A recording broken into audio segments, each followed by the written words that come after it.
मैंने सिर्फ पैसों के लिए एक बूढ़े आदमी से शादी की। तब मैं 20 साल की थी। आयुष के साथ मेरा रिश्ता स्कूल जीवन से ही था।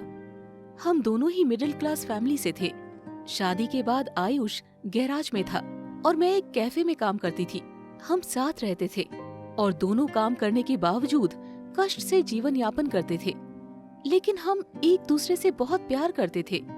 आयुष मुझसे इतना प्यार करता था कि कोई नहीं कर सकता था। हालांकि मैं पैसों की समस्या से थक गई थी। मैं अमीर बनना और एक सुंदर जीवन जीना चाहती थी। मैं हमेशा की तरह उस दिन कैफे में काम कर रही थी। तभी एक बूढ़ा व्यक्ति कैफे में दाखिल हुआ। उसने अपनी लग्जरी कार को बाहर खड़ा किया था। उसने ब्रांडेड कपड़े पहने थे। मैंने उसे एक सैंडविच दिया। फिर उसने मेरी तरफ देखा और कहा, तुम बहुत खूबसूरत हो। तुम्हारी जैसी खूबसूरत लड़की ऐसी जगह पर फिट नहीं बैठती। मेरे पास आओ, मैं तुम्हें अपनी रानी बनाऊंगा। पहले तो मुझे लगा कि वो मजाक कर रहा होगा, लेकिन वो इसे लेकर गंभीर थे।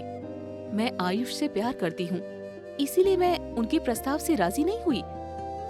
उसने अपना एक कार्ड छोड़ा और कहा, यदि आप अपना मन बदलते हैं तो आप मुझे कॉल कर सकते हैं। मैं उस दिन काम से घर आई और आयुष को रोते हुए देखा। मैंने आयुष से पूछा, क्या हुआ, तुम रो क्यों रहे हो? आयुष ने कहा, गैराज में मेरी नौकरी चली गई है। मैंने उसे गले से लगाया और कहा, चिंता मत करो, सब ठीक हो जाएगा। लेकिन दिल की गहराइयों में मैं गरीबी से थक चुकी थी। अगले दिन मैंने उस अमीर बूढ़े को बुलाया और उसके पास गई। उसका नाम विवेक था। मैं उसके साथ उसकी विशाल इमारत में रहने लगी। मेरे पास वो सब कुछ था जो मैं चाहती थी। पहले तो हमारा रिश्ता अजीब लगा क्योंकि वो मुझसे 30 साल बड़े थे। आयुष ने मुझे कई बार फोन किया, मगर मैंने उसका फोन रिसीव नहीं किया। आखिरकार मुझे अपना सच्चा प्यार मिल ही गया, पैसे का प्यार। लेकिन समय के साथ विवेक मुझसे बुरा बर्ताव करने लगा और गालियां देने लगा। वो धीरे धीरे मुझसे सख्त होने लगे। मुझे वो सब कुछ मिला जो मैं चाहती थी, लेकिन मेरी आजादी मुझसे छीन ली गई। मुझे कोई दोस्त बनाने की इजाजत नहीं थी। मेरा फोन मुझसे छीन लिया गया था।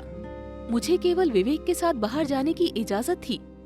ऐसे ही 5 साल बीत गए। मुझे एहसास हुआ कि मेरे पास वो सब कुछ है जो मैं चाहती थी, लेकिन मेरे पास जो कुछ था वो मैंने खो दिया।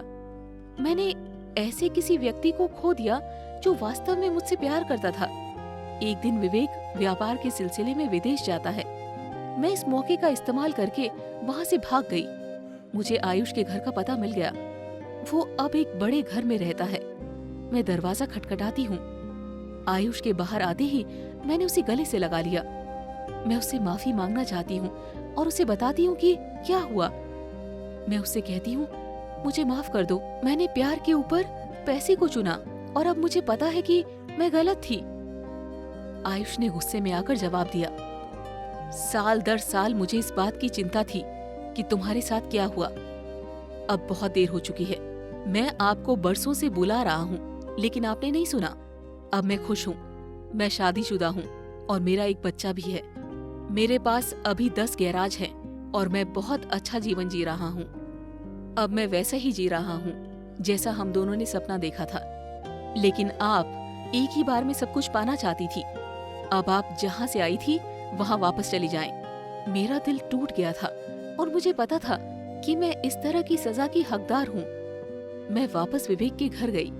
जब विवेक वापस आता है तो उसे मेरे भागने के बारे में पता चलता है। तभी से उसने मेरी जिंदगी को नर्क बना दिया। कुछ ही महीनों में उसे 20 साल की एक और लड़की से प्यार हो गया। उसने मुझे वहीं छोड़ दिया जहाँ से मैं आई थी। मैंने पहले की तरह उसी कैफे में काम करना शुरू किया, पर वो शख्स जो मुझे सच में प्यार करता था वो अब मेरी जिंदगी में नहीं है। एक सच्चा प्यार जिसकी इज्जत मैं नहीं कर सकी।